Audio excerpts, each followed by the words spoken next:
so much for joining our discussion today. My name is Madan Mohan Rao from Your Story, and I'm hosting this webinar today on the top email trends for 2023, bringing two-way conversations into emails. We will be dealing with emails as an enhanced format of two-way communication, empowering marketing, and driving profitability. Some marketers and business owners wonder whether emails will still be relevant in 2023. However, research shows that email as a channel remains a top growth generator for businesses, with a whopping 89% of marketers identify email as their major lead generation strategy. A more recent litmus study also revealed that in the next 10 years, email marketing will remain the most relevant marketing channel. Thus, to strengthen business deals with two-way conversations and roping in powerful lead generation, email marketing remains in pole position. To take the thought further and delve deeper into this subject, we have a brilliant conversation up ahead with three industry experts: Rajesh Jain, founder and managing director of Netcore Cloud; Bhuvaneshwaran Veluswamy, director for revenue and growth at Myntra; and Priyank Agarwal, director of marketing and growth at 1mg. Let me introduce our speakers very briefly, and then we should get into our discussion. First up, we have Rajesh Jain, founder and managing director at Netcore Cloud. He is a tech entrepreneur and one of the pioneers of Asia's .com revolution. He is acclaimed for creating India's first internet portals in the late 1990s. He founded Netcore in 1998, which is today India's largest marketing automation and email services company. He's also the innovator of Email 2.0, considered by many global evangelists as a paradigm shift in the world of email. Welcome aboard, Rajesh. Great to have you on board. Thank you very much, Madan. Great to connect with you again. Thanks, Rajesh. And also with us is Bhuvaneshwaran Veluswamy, the director of revenue and growth at Myntra and alumnus of IIM Lucknow. He also served as a marketing manager for GSK Consumer Healthcare India. In Myntra, he started as the chief of staff to CBO, gradually becoming the head of women's westerwear, and all the way up to gracing the chair of the revenue of the director of revenue and growth. Welcome aboard, Bhuvaneshwaran.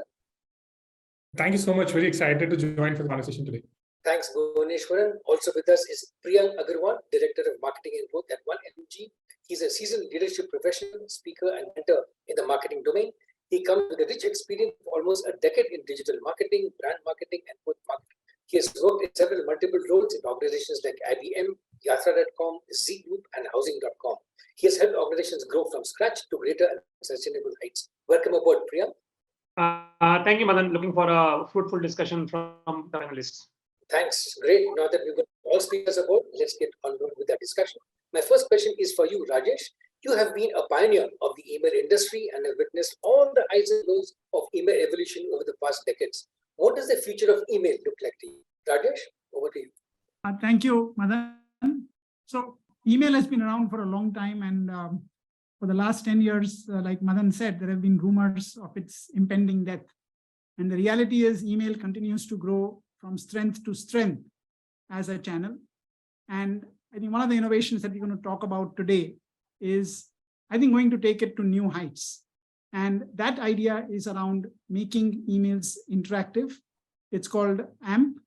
It's a Google tech. It's been around for a few years, but not used as much. And I think it's got great potential to bringing the conversion funnels very close to customers. I've got a few slides which I'll walk through, which will give more insights into how email can basically essentially help brands leverage, convert this one-way channel into hotlines, into two-way engagement. So the idea is that what AMP really lets you do is to deliver very impactful mails that let you convert. On the left, you see what are the static mails which are sent today. And the focus there really is on bringing, pretty much most of the mails have an image with a click through to a landing page. And on the right side, you see an AMP email where the complete interaction happens right inside the email. No need for click-throughs, no need for landing pages, no need for any redirects. What can these AMP emails do for you? Pretty much everything. Think of these as micro websites or mini apps right inside the email. And we'll see some of the use cases. So if you want to do zero-party data collection, again, very important for doing any sort of personalization. You want to get feedback and rating, do surveys, lead generation, payment calculators, collecting NTF in every mail. So the idea is to think of the email itself as the destination site, as a property equivalent to the website or the app. So AMP can bring app-like, web-like experiences right within the mailbox. So you see this video here of a simple NPS example of being able to have a carousel to see various products. You can have accordions which give more information. You can have essentially a spin the wheel right inside the mail. Have forms which let you collect data. And from the last few months, from the 100+ campaigns that we have done, we have seen a phenomenal uplift in email actions. So we are seeing upwards of 300%, in many cases, 1500% increase in actions being taken right inside the mail. And brands can use it really for their most valuable use cases, which they're doing through email. For example, whether it's cart recovery, and you have that here, you can send a mail where the complete transaction can actually be completed right inside the mail. So you have a great reminder. The key point is you don't have people don't have to click and go back to the property, which is the website or the app, and this can lead to a significant increase in sales. We can do searches inside email. Now, search is the most important function that we all do on the internet. And imagine bringing in search right inside email. Imagine every email having a search bar right at the top where people can type in what they are looking for, and they can essentially get the products or the search results, again, right inside the email, and the actions, whether it's add to cart or a conversion, a transaction, can again be done right there itself. So we've sent in the last few months over 1 billion+ AMP emails, and there are 10+ brands using email, 100+ unique campaigns, and the largest uplift that we've seen is close to 15 times in terms of on email action. So you can make emails, I think, 300 to 1,000% more efficient with using AMP, and there is no downside. So what really happens is when an email is crafted, when an AMP email is crafted, it has two parts. There is a non-AMP component, which gets opened if the destination client does not support email, and the AMP email itself, which then renders itself as an AMP email. So today it can be used in Google inboxes, Yahoo inboxes. It will not work on, say, Outlook or Thunderbird, or on iOS native email clients. In India, from our experience, about 85 to 90% of a brand's list will support AMP. So the uplift that you can get is really on pretty much your entire database. So conversion funnels inside email, you can gamify user journeys, you can get lead generation increase, and I'll show a couple of use cases right after this as we go forward. So you can see some live emails on how they would look inside the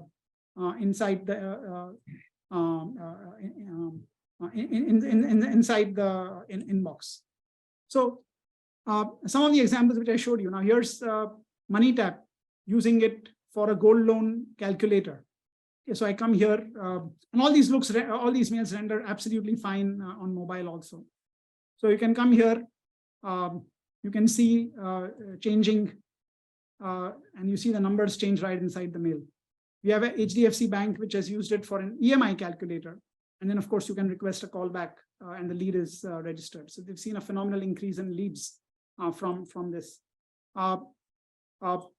This is an example from Myntra, which got Myntra a global award, and we have Bhuvan here from Myntra for the best interactive campaign. So the ability to collect zero-party data right inside the email. You can collect birth of name, birth date, and do a submit, and it's done right there. No need to take people out to landing pages. We have this very interesting example from Make My Trip, which is an uninstall journey. So when an app is uninstalled, this email is triggered.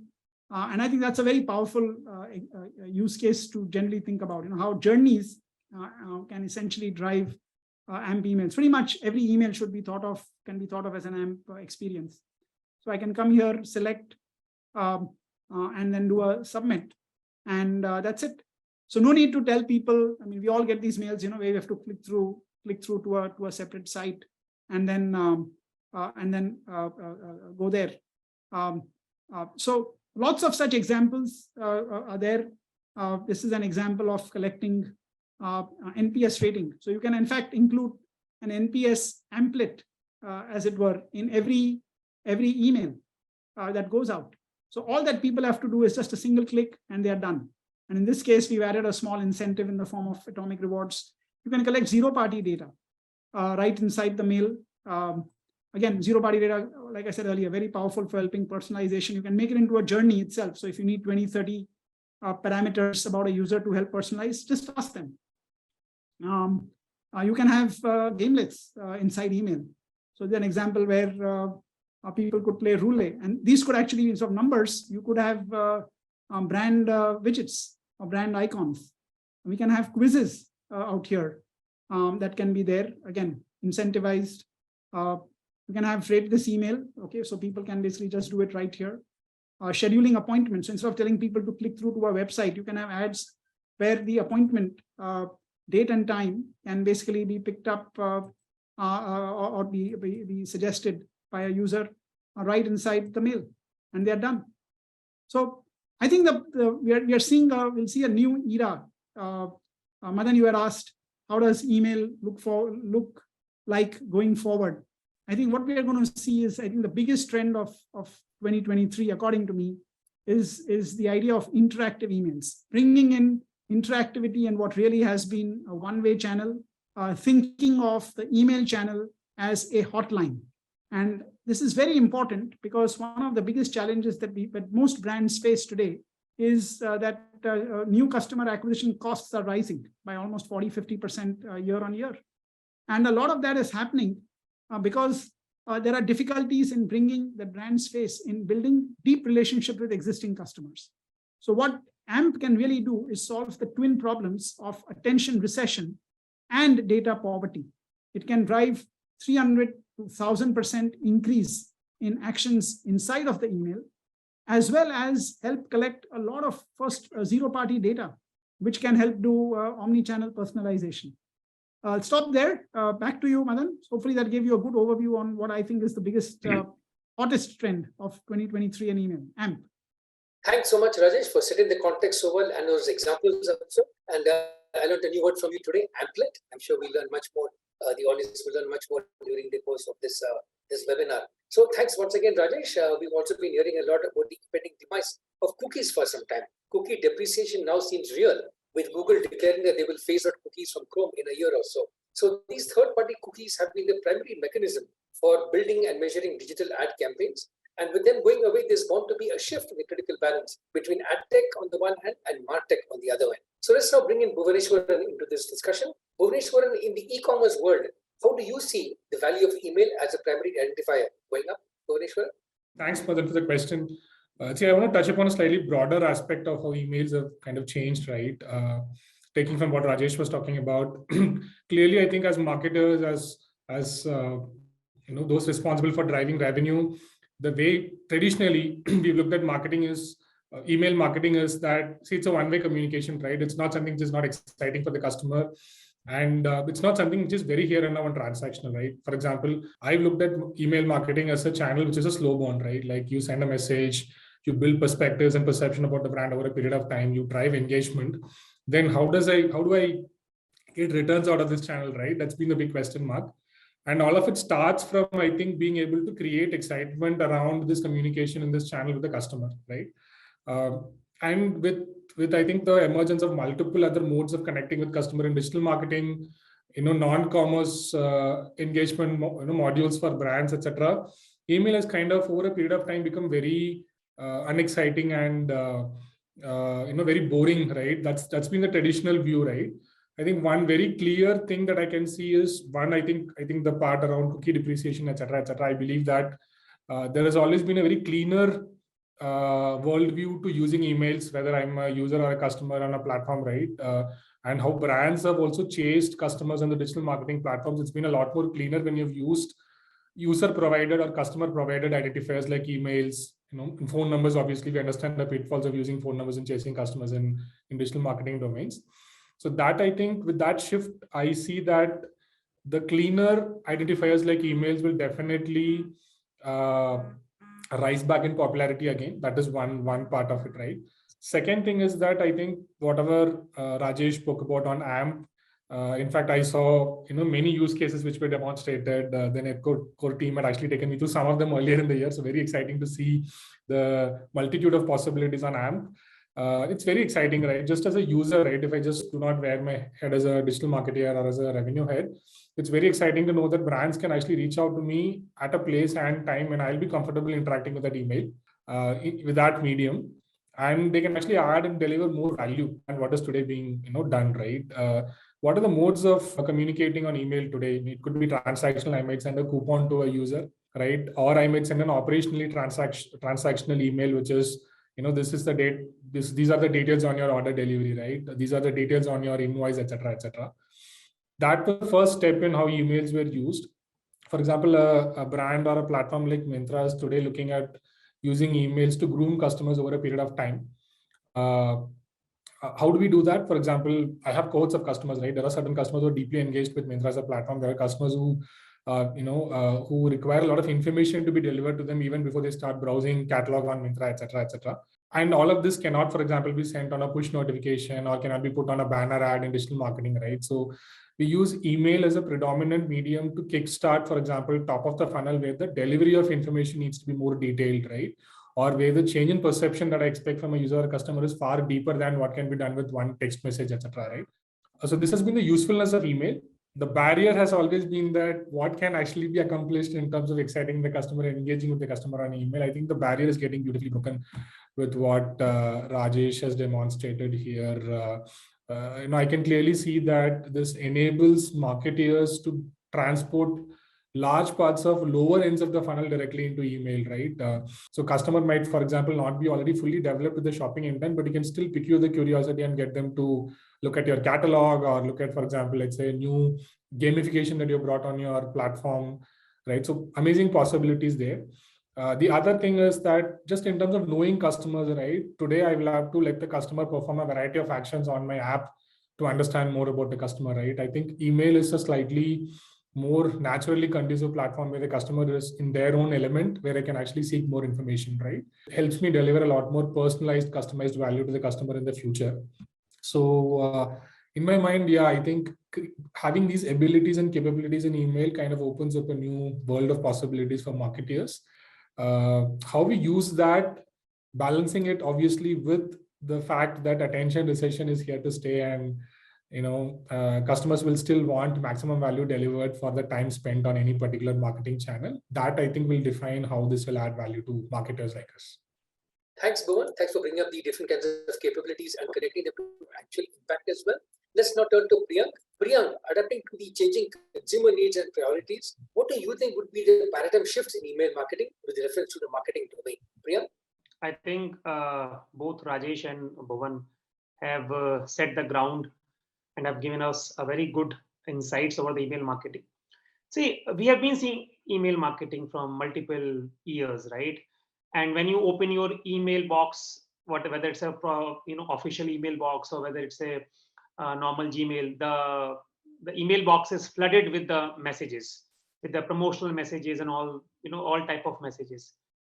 What we have seen is that customers are now, what word I should use, I'm not sure, but customers are not very much aligned with all those bombarding of the communication that the brands are doing nowadays. Every day the sale is running, every day the offers are running. So sometimes customers get a lot of pissed off and they just, without opening the mails, they just touch and delete all the mails. My sense is that all the brands should definitely, little bit change on the email strategy. And one of the strategy that is most important, what I think, is the smart content integration in the emailers. So Rajesh has talking about AMP, and AMP is a beautiful thing that brands are slowly and gradually picking it up. But combining a AMP with a very smart content makes the email adding the value in the customer's life. Let me give you an example. If I say that, hey, buy this particular Chyawanprash at 20% discount, you might not open the mail, right? But if I say these Chyawanprash have these much effects on your body, I will educate the content on the Chyawanprash on the email itself. And then I say that, hey, if you want to buy the Chyawanprash, please buy this particular thing. Then I think we are adding a value in the consumer's life. Even though if it is not, he or she is not buying, but it's adding a value because of that smart content integration inside the mails. Second thing that we are seeing is the high level of personalization that is happening inside all the communication channels and marketing, and email marketing is not an exception in that particular case also. So you have to be really personalized while sending the emails. You should understand the behavior of the customer. You should understand the past behavior, and if you can predict the future behavior, then only the cohorts should be made, and those particular cohorts should be targeted, or should be the email should be sent on those particular cohorts differentiatedly. Each cohort should be treated very much in a differentiated manner. This is the shift that I'm seeing, and the brands are adopting these particular shifts. Third and last but not the least is what I will say is the automation and the artificial intelligence and the AI part that email marketing is seeing. So I think, see, brands have to understand that at what point of time, at what situation of the time, the open rates are increasing, the engagement rates are increasing, and can they optimize those particular things for a particular consumer. Suppose I am free at 7 p.m. and I open most of my mails at 7 p.m. I get a leisure time 15 minutes. Can I get a brand email at that point of time, which is delivering a value addition for me? If I'm opening more of a sale-driven communications, then I think we can customize sale-driven communications to that particular customer rather than sending some content, or rather than sending him a more deeper content. So I think automation and understanding of the what I say is that self-learning mechanism is very important, and then based on that you can target the customer in a better manner at the right time at the right place. Basically, this will definitely give you better ROI. What I feel, this will give you a better hold on the customer. I think the customer will be hooked for you for a longer period of time, and the customer will not churn out to your competition.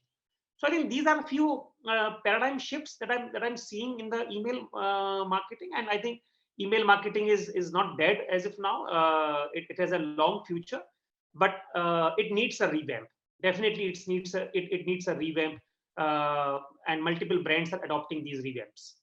Thanks, Priyan, for those insights and for connecting email marketing to intelligence and prediction also. Before we move forward, here's one interesting tidbit for all our listeners out there. Share with us one important learning from today's session. Post it on LinkedIn. Use the hashtag for the love of emails, and confirm your chances of winning an Amazon gift voucher worth rupees 500. Rajesh, can you walk us through how this might work, Rajesh? So here's an example of a use case for Myntra, and then I'd love Bhuvan to talk a little bit more on this. So if you've left something in the shopping cart, you can now get an email, and then you can actually work on completing the transaction right in there.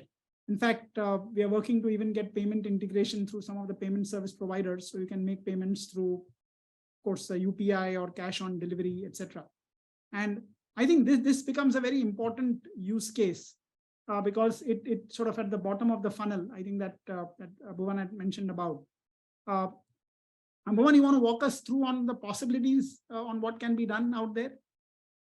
Yeah, sure. Thanks, Rajesh. I think the particular example that you're showing here is, I think, is a case in point for how deep one email integration can happen with the shopper journey on the platform, right? And second, I think what it does is it kind of allows a natural shopping flow for the user or the customer to exist, versus, for example, today there being an artificial leap that will have to be made by the customer from wherever they are in their world, right, their digital journey, whatever they're doing in their life, to actually have to come to the app continue from wherever they have left their shopping journey, right? Could be car, could just have been some deep browsing of a particular product, etc., and then continue from there, right? Whereas at an average level, for example, if I think of myself as a person, I check my email multiple times in a day, right? So, and my shopping intent kind of access and wanes during the day. There could be certain, times during the day, certain days during the week, etc., where I might be more pronounced to buying products, right? Every time I put in an incremental effort to go and start from the homepage of an app, right? When I land in the app, I go to the homepage. There's a cart that I've already built, but there is just so much that gets bombarded on my face when I look at the communication on the homepage, etc. I think this is a very beautiful simplification, which kind of removes multiple barriers and distractions that are today there for the user, where I know that I've already done deep browsing, kind of had shopping intent for certain products. And at a time when it is very convenient for me, I have something landing on my email which tells me that, see, this is what is there in your cart and probably sweetened using an offer, etc. Right? This is the right convenient time to buy this product. And it kind of makes my life very easy, right? The other thing that has always worked in promotions is that just hard selling doesn't really help, primarily because you're not adding value to the customer. You are, let's say, for example, I just wake up one day and announce a 50% discount for a product just because I want to sell incremental units of that product.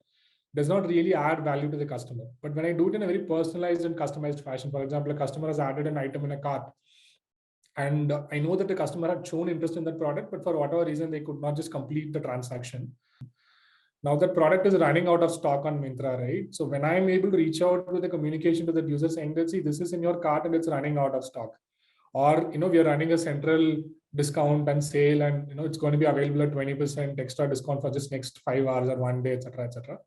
I'm genuinely adding a lot of value to the customer, and I think that's something that customers deeply appreciate, right? At any instance of communication, in any mode or channel of communication, if the brand is reaching out and adding genuine value, right? Genuine value could be multiple cases of providing incremental information, time bound information, pushing for action which genuinely adds value to the customer, right? Like, buy now, otherwise you'll get less discount. Buy now, otherwise the product will run out.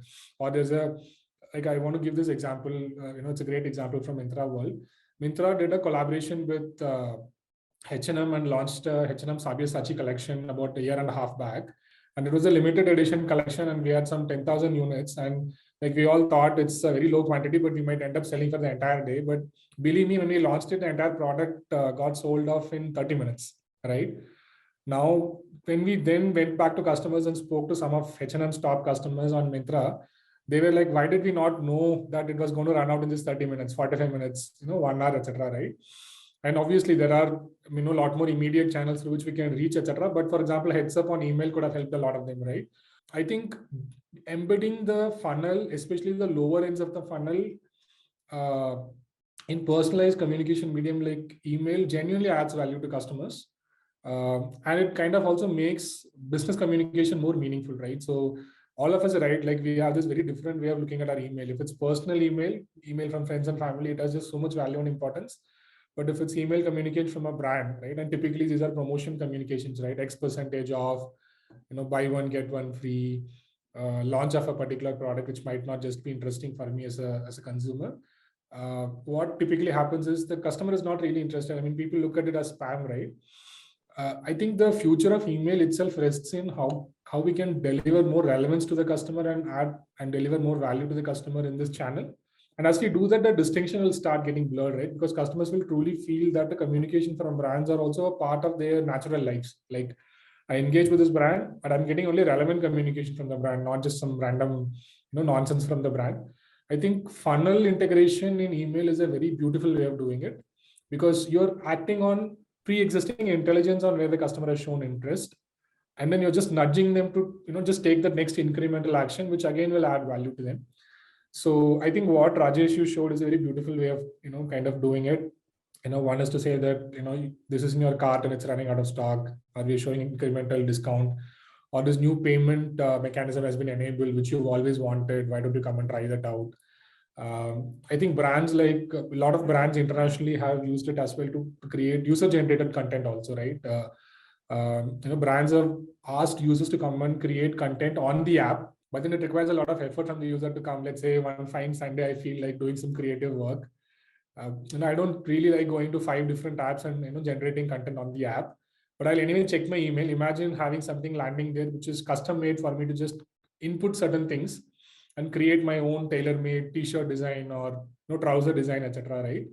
So I see tremendous possibilities in being able to take user-generated content activation forward, with capabilities in email, right? Because it's such a neatly connected channel in the personal lives of consumers.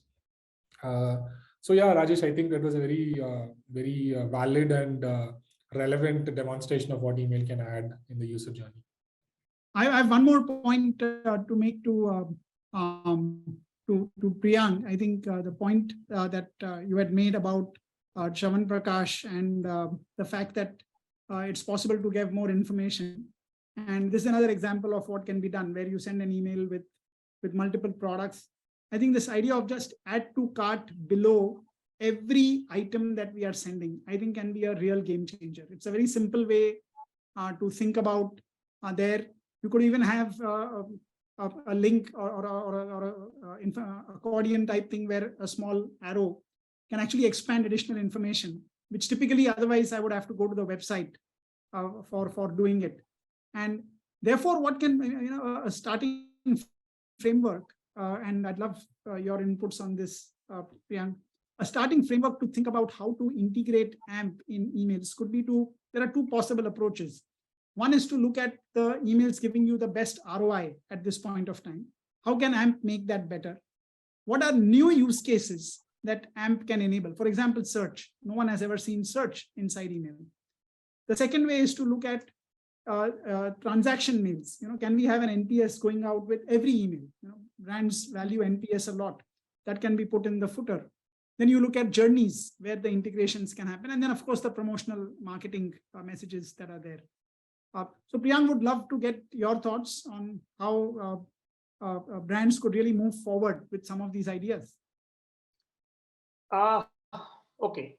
So what I feel, what I've seen over the last multiple years, see, email marketing is used primarily, if I categorize it, one can be in the form of a transactional form. For example, if you do any of the transaction, you will get emailers, the tracking mechanism that if you are ordering something from Tata 1mg or from Zomato or from Myntra, the tracking that where it is and how it is, the refund, all the transactional type of thing. Second is more of, I would say informational and promotional, you can say. Suppose, let's take an example. If any of the brand is launching any new product, suppose any D2C brand is launching a new product, then they will say to the consumers, hey, we are launching this particular product. Suppose we are launching a cream, then this is the cream that we are launching. Or any type of promotion. Suppose we are doing any type of sale, the big billion day sales, or in Tata 1mg, we also do grand saving day sales. I think these are the broad use cases that we were doing, or the marketeers were exploiting, in the email marketing. But what I feel is that with AMP coming in, and I may sound like a hyperbole, but what I feel personally, and maybe wrong, but what I feel is that with AMP coming in, somewhere the one-way communication is like a 1.5-way communication. So it will not be two-way communication like a WhatsApp. WhatsApp is a two-way communication, right? Or the call, the IVRs, right? The calling feature. But it is not a two-way communication, but it is moving from one-way communication to at least 1.5-way communication. So brands are coming closer to the consumer in the way like they are able to get the feedback there and there itself. They are able to get the forms filled. So for example, let me give you a use case. Suppose we are booking a lab test, and lab tests generally are lead-based mechanism. So any person who is seeing a particular mail that, hey, this particular package, which is of this particular value, is bringing this much, tests in your kitty, and fill the form and you will get a call back there and there itself. So I think brands should definitely try to leverage all the features of emailer along with the smart features, along with AMP included, and come closer to the customers, to know their customers well. I think one of the way to see is like this. Second is that I think the ROI also ROI should not be, I think, should not be left out. ROI is also important because when we are burning the money on any of the channels, every marketeer is being responsible for the ROI, right? The CAC, the LTV, the ROI are the normal terminology that we use in day in day out. So I think if the brands are able to deliver a value, I think Bhuvan mentioned in a very perfect manner that if the brands are able to deliver a real value in the consumer's life, ROI of that particular channel will definitely go up, thereby reducing the cost or thereby increasing the LTV. So I think these are the two ways in which the brand should leverage or should exploit all the features of email marketing plus innovative features of email marketing and evolve the channel slowly and gradually, not like a plain vanilla email marketing, but it should be a smart email marketing which is adding value in the consumer's life. Great inputs, Priyank and Bhuvan. I think you all have really helped listeners and viewers to imagine what the next generation of email can be. Back to you, Madan. Thanks so much, Rajesh. I think thanks to this whole discussion here on the importance of email marketing and connecting it to ROI. With the reported $38 of ROI for every dollar spent, conventional email has held its position as the most lucrative marketing channel for a very long time now. Recent developments like cookie depreciation and realigned focus on profitability are now fueling the rise of stronger and better A&P emails. We can look forward to some more exciting times and breakthrough innovations in the world of email soon. That sums up our discussion today. A heartfelt thank you to all our speakers for their valuable time, insights, and discussion. Thanks to Rajesh, Bhuvan, and Priyank once again for all your insights. Also, a very big thanks to all the viewers for logging in. We hope that you found this discussion very enlightening, engaging, and informative. Take care, stay safe, and keep reading your story. Thank you very much.